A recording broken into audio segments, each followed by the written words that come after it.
What's going on, everybody? It's Joel here, and today we're going to be taking a look at the Under Armour TriBase Rain training shoes. These are the first built from the ground up shoe for functional fitness made by Under Armour. Now, in the past, I've done reviews on some of their training shoes, and generally they have left me pretty underwhelmed.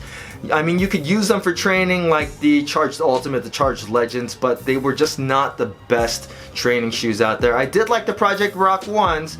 Those are some of the better ones that they've made, but these, in my opinion, are the best shoe that I've tried from Under Armour by far. So first off, the design is unmistakably Under Armour. I don't know how else to put it, but these shoes look like every other Under Armour shoe. But that's not a bad thing, because I think Under Armour actually makes pretty good looking shoes. The designs are not bad. I know a lot of people have some issues with the way that the outsole rises up in the shoe, but that is a functional thing, so I'm not gonna fault the shoe for that. And I actually think that the shoes look pretty decent. So the upper is made out of two different materials. There is a nylon ripstop fabric, and then there is a durable mesh material that goes around the ankle collar and the medial part of the shoe. And they are joined together by this little piece of thermal welding, and overall the shoe has a seamless design look to it, but it is not a single piece. The outsole is probably the most polarizing part of the shoe because it rises far up onto the sidewalls of the shoe, but that is a functional thing. It gives you a little bit more lateral stability, and it gives you protection against the rope. The midsole of the shoe is micro G foam that is very minimal, but also gives you pretty good cushioning and responsiveness. So the base of the shoe is the TriBase design. You've got the flexible forefoot, you've got the middle part that expands and contracts, and then you've got the lateral parts to the heel of the shoe that gives you a little bit more stability, and that is full rubber for the most part on the bottom of the shoe. There's this little slit, and that gives you a little bit more forefoot flexibility, but I'll get back to that a little bit later. At the rear of the shoe, there is a heel counter that keeps you a little bit more locked down, but there is a little bit of heel slip in the shoe. There's no kind of heel clip for keeping you in the rower or for doing handstand push-ups, but that's okay because I never really think any of those work anyways.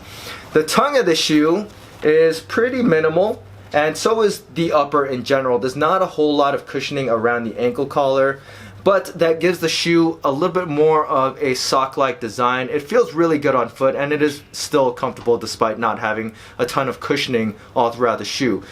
Along with that, the insole is not removable. It's sewn in there. It's very, very minimal. The overall just underfoot cushioning in the shoe is just minimal in general, but I find that the shoes are still fairly comfortable.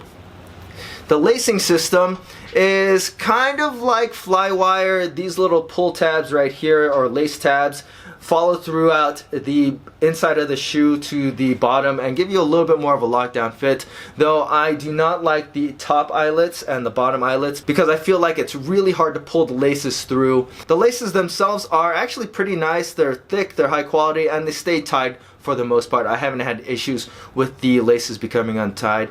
The heel to toe drop on the shoe is 2 millimeters, making this one of the flatter options for a training shoe, and the weight as measured by me was 11.58 ounces as compared to the 10.3 that they have listed on the Under Armour website. The fit of this shoe is like pretty much all of the other Under Armour training shoes. They fit a little bit on the narrow side. There's a pretty good amount of space in the toe box, but the midfoot of the shoe is a little snug, and for my average shaped feet, I still think I could use a little bit more room. If you have a wider foot or you have collapsed arches, you might want to buy this from the Under Armour website, try it on, do a couple workouts in it, because you can send it back if for some reason they don't fit or you just don't like them at all after you use them. I'd say the closest in fit is the Metcon 4. The shape is very, very similar.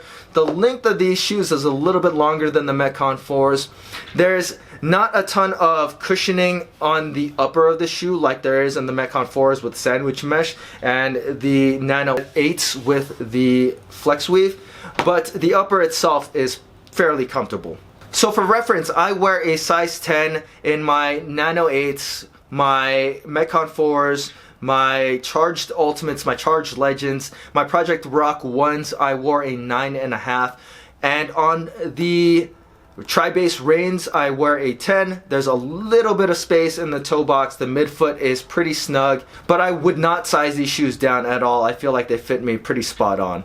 So probably the most surprising part of the Under Armour Reigns is just how flexible these shoes are. The upper moves with your foot really well. It's lightweight. There are these grooves at the top here that give you a little bit more flexibility and make it so that this area doesn't bunch up. And directly under that, there is a break in the outsole which expands and contracts, which gives you a lot more mobility in the toe box of the shoe. The actual underfoot of the shoe is full-length rubber, but since that part is so flexible, it makes running in these shoes really comfortable. Now, I wouldn't do any kind of distance running in these shoes, but you should be fine for any of the runs that you'll find in a typical functional fitness or CrossFit style workout. And despite there not being a ton of midsole or insole cushioning, the Micro G midsole does a really good job in absorbing shock and cushioning your foot despite being minimal and still remaining responsive.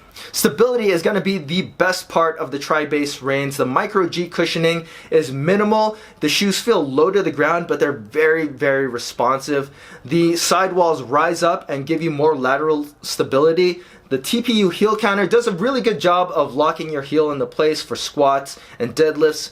If there was any hit to the stability of the shoe, it's because of the flexible toe area. I did notice myself rocking back and forth if I had weight overhead for, say, snatches and push presses, but once I got used to it, I felt like these were one of the best lifting shoes that I've tried on all year long. If there's any place that I could say they can improve on, it's maybe the toe angle. I think it might be too aggressive going up. So if they flatten the shoe out just a little bit more in that area, I think these would be extremely stable and some of the probably the best lifting shoes out there. The rubber outsole on the shoe is extremely grippy and holds pretty much every surface that I've put it on, whether it's a wooden box, dusty rubber flooring, which I pretty much do all my lifting on, and the rope. These are really, really good rope climbing shoes, but just make sure that you tighten them up as tight as can be, because going up and coming down the rope, they're going to want to pull off your foot because of just how taut the outsole is. I really like that Under Armour extended the midsole around the heel of the shoe because it gives you a lot more contact area with the ground. If you are like hunkered down for like squats or deadlifts, these are some of the best shoes for power delivery. So at $120, why would you pick the TriBase Reigns over some of the more tried and true training shoe options out there? My number one reason would be for that more minimalist platform. Personally, I like a flatter profile shoe, and the 2mm drop of the TriBase Reigns gives me that without sacrificing the lateral stability that you get from a normal shoe when you go for a barefoot shoe. My second reason would be that these are probably the most stable option for a training shoe. I think that they are more stable than Metcon 4s, which were previously my number one pick for stability, and they're for sure more stable and more responsive than Nano 8s. And you get that stability without sacrificing too much flexibility because of just how flexible the forefoot is on the Reigns. The third reason would be that you just wanted to try something different and you didn't want to sacrifice on performance. I don't think that they are the absolute perfect shoes. I think that the toe angle could be a little bit less aggressive, and I think that there could be slightly more width in the middle part of the shoe. But otherwise, I think that Under Armour really knocked it out of the park with the TriBase Reigns. These are some of the best training shoes that I've used all year, and I would happily train in these any day over my Metcon 4s or my Nano 8s. One last thing I think they could improve on these shoes with is the name. I think that TriBase Reign is a little excessive, and they could definitely get rid of the TriBase parts. Maybe call them the Reigns featuring TriBase technology, or just completely nix out the TriBase part in general. But otherwise, really, really good training shoes, and I highly recommend them. If you guys have any questions about the Under Armour TriBase Reigns, feel free to leave them in the comment section. And as always, guys, please hit that like button, subscribe, and thanks for watching.